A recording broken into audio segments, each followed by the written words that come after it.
पालिका निवडणुकीच्या पार्श्वभूमीवर भाजप मात्र ऍक्शन मोडमध्ये दिसतेय। भाजपच्या बैठकीत फडणवीसांचा आमदारांना कानमंत्र आहे।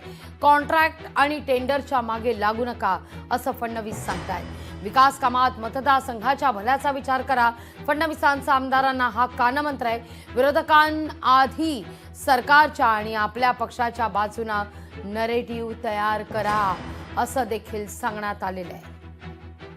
या सगळ्याविषयी अधिक माहिती घेतोय आपले प्रतिनिधी चेतन ननावरे यांच्याकडून। चेतन, 100% भाजपचा नारा दिल्यानंतर भाजपची ही मोर्चे बांधणी आपण पाहतोय। फडणवीसांकडून आता सगळ्या आमदारांना कानमंत्रच देण्यात आलेलं आहे।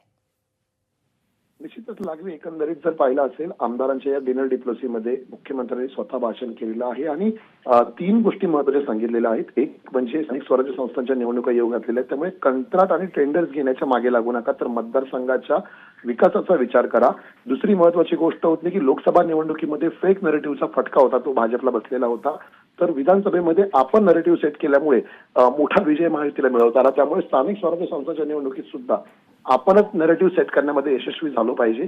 तिसरा महत्त्वाचा मुद्दा म्हणजे पक्षामध्ये मोठ्या संख्येने सध्या इन्कमिंग सुरू आहे आणि याच पार्श्वभूमीवरती काही ठिकाणी आमदारांचाही विरोध होताना पाहायला मिळत आहे, पदाधिकाऱ्यांचा विरोध होताना पाहायला मिळत आहे। त्यामुळे कुणीही अस्वस्थ होण्याचं कारण नाहीये। पक्ष संघटना आणि स्थानिक आमदाराचाच निर्णय असेल तो अंतिम असेल, मात्र पक्ष आणि संघटना वाढवण्यासाठी मोठ्या प्रमाणात इन्कमिंग करावं लागेल। त्यामुळे कोणालाही घेऊ नका हा शब्द आता यावर वापरता येणार नाही। त्यामुळे पाहिलं असेल तर स्थानिक स्वराज्य संस्थांमध्ये पुन्हा एकदा नंबर 1चा पक्ष होण्यासाठी भाजप आता कंबर कसल्याचं म्हणता येईल। लागवी